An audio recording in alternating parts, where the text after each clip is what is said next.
कि family institution जो है उसका कितना बड़ा रोल है, और जो बच्चे की के बिहेवियर्स को कंट्रोल करने वाली जो बात है, और जो उनकी ख्वाहिशात को, बेजा ख्वाहिशात को कई दफ़ा पूरा किया जाता है, उसका फिर अल्टीमेट रिजल्ट इस तरह से निकल के हमारे सामने आता है।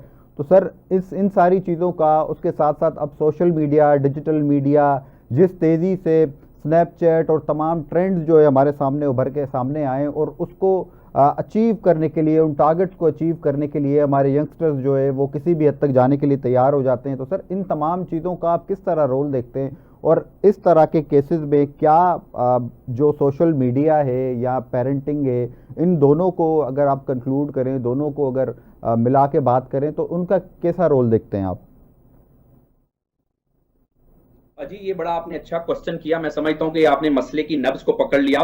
तो मैं इस पॉइंट पे पर्टिकुलरली बात करना चाहता हूँ। जो पेरेंटिंग, बड़ा अच्छा आपने इसका एक फैक्टर जो है उसको हाईलाइट किया, क्योंकि देखिए जो जर्नल फैक्टर्स हैं वो तो ऑब्वियसली वो हर चीज में हमें मिलते हैं कि कुछ ऐसा मामला है, वैसा मामला है, रियासत का ये वो। लेकिन देखिए वी नीड टू अंडरस्टैंड कि जो पेरेंटिंग के जो कुछ रूल हैं, जैसे भी आपने शुरू में भी कहा था कि वो जो फादर थे उन्होंने अपने बच्चे को हर जरूरियात पूरी करके दी।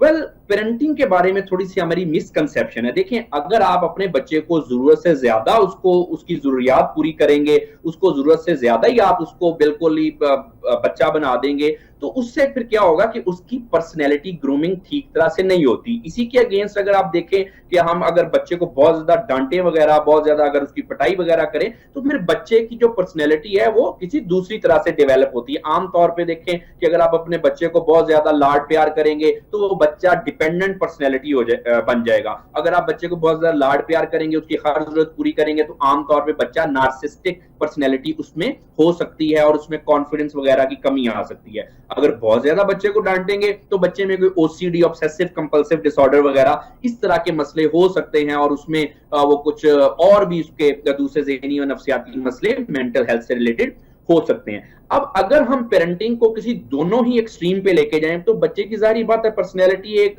मुतवाजन नहीं बनेगी। अब जब पर्सनैलिटी मुतवाजन नहीं बनेगी तो किसी भी एंड पे अगर आप कर लें तो बच्चों में क्राइम करने की टेंडेंसी ऐसी पर्सनैलिटी में बढ़ जाती है। जैसे अभी एक ये बता रहे थे आपके लो ले पालक बच्चा था, उन्होंने बड़ा नाजो नखरे से पाला, तो अगर उन्होंने ओवर पैम्पर्ड कर दिया तो जाहिर बात है उसकी पर्सनैलिटी में कुछ फ्लॉज रह गए, जिसकी वजह से इमोशनल रेगुलेशन ही ठीक तरह से हो सकी, और छोटी छोटी चीजों को उसने जो है उससे ट्रिगर होके कोई क्राइम कर दिया है, जैसे अभी मर्डर कर दिया। लेकिन आप देखेंगे बहुत सारे ऐसे भी क्रिमिनल हैं जिनको फैमिली इन्वायरमेंट ठीक नहीं मिला, बचपन में बहुत ज्यादा सख्तियां थी, बड़ी मुश्किलें थी, उनकी पिटाई भी होती थी और सख्त बचपन था, उनकी भी पर्सनैलिटी में ऐसे फ्लॉज रह जाते हैं जिसकी वजह से वो क्राइम करते हैं। तो यहाँ पे मैं आप पेरेंट्स को ये कहना चाहता हूं कि आप अपने बच्चे की जब भी कोई ग्रूमिंग करें, उसको सोशलाइजेशन सिखाएं, तो किसी एक्सट्रीम पे ना जाएं।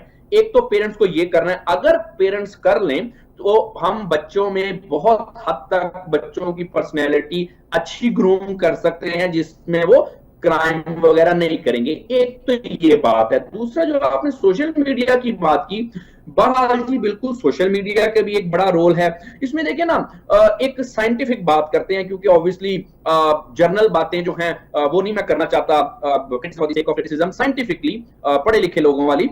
एक्चुअली होता ये है कि देखें, जब हम सोशल मीडिया का हद से ज्यादा इस्तेमाल करते हैं तो हमारे ब्रेन में एक केमिकल है डोपामीन, वो ज्यादा रिलीज होना शुरू हो जाता है। अब जब डोपामीन ब्रेन से ज्यादा रिलीज होगा, हमारी बॉडी में आएगा, तो उसमें फिर हमारे कुछ बिहेवियर के इश्यूज बन जाते हैं, जैसे कुछ शॉर्ट टेम्पर्ड हो गए, कुछ हमारा कोई बेसब्रे हो जाना, छोटी छोटी बात पे गुस्सा आ जाना, इमोशनल जो रेगुलेशन है वो ना होना, किसी की बात को बर्दाश्त ना कर सकना, क्रिटिसिज्म को बर्दाश्त ना कर सकना। तो इस तरह के मामलों से, छोटी छोटी चीजों से ट्रिगर हो जाते हैं। अब आज के बच्चे ने क्या किया, उसकी इतनी फिजिकल एक्टिविटी नहीं है, वो ज्यादातर जो टाइम है वो गुजार रहा है अपने सोशल मीडिया पे, गैजेट्स पे। उसमें क्या हो रहा है कि वो छोटी छोटी रील्स देख रहा है और फौरी फौरी चीज कंक्लूड हो रही है। 5 सेकंड 10 सेकंड में वो उसको एक चीज आई, वो फौरन खत्म होगी। अब उसमें क्या हुआ, उसको 10-15 सेकंड में कंक्लूजन मिल गया, जिसकी वजह से हमारे बच्चों में छोटी उम्र से ही पर्सनैलिटी के इश्यूज आ रहे हैं, इमोशनल रेगुलेशन ठीक तरह से नहीं हो रही।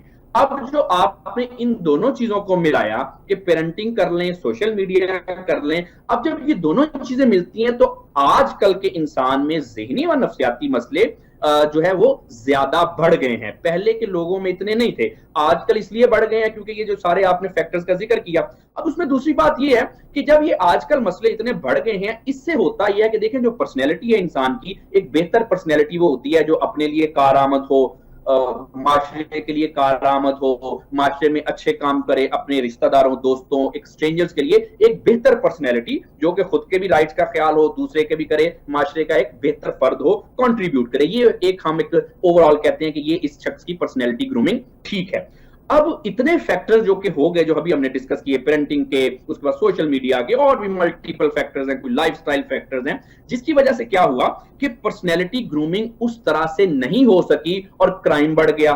क्योंकि अब देखें ना, इंसान क्राइम तो जहन से ही करता है। अब दो लोगों में गुस्सा आ गया, कुछ झगड़ा हो गया, लेकिन ये तो इंसान के अपने कंट्रोल में है ना कि जी किसी को आपने गुस्से को कैसे रिएक्ट करना है, बर्दाश्त करना है कि उससे उससे कोई वर्बली लड़ना है, या कोई हाथों से लड़ना है, या कोई वेपन से खुदा ना खास्ता कोई झगड़ा करना है। तो जब भी कोई ऐसा मसला होता है, हर इंसान के पास दो रास्ते जरूर होते हैं। अब अगर कोई इंसान वैसे इंफीरियरिटी कॉम्प्लेक्स में है, उसकी पर्सनैलिटी ग्रूमिंग नहीं है, कुछ उसको अपने मसले हैं, तो आमतौर पे वो छोटी सी बात को पर्सनल लेता है। पर्सनल लेगा तो लड़ाई शुरू। ये जो अभी ये जो दो केसेस आए, इसमें भी ये भी एक बहुत बड़ा फैक्टर है कि क्योंकि पर्सनैलिटी ग्रूमिंग नहीं है ना, हम आप देखें कि एक चीज बहरहाल इसमें मैं समझता हूं कि पर्सनैलिटी ग्रूमिंग की तरफ बात निकल पड़ी, तो एक चीज मैं यहां पे बताना चाहता हूं। देखें, हम अपनी यूनिवर्सिटीज, कॉलेजेस में जो बच्चों को डॉक्टर्स भी बना रहे हैं, इंजीनियर भी बना रहे हैं, सब चीजें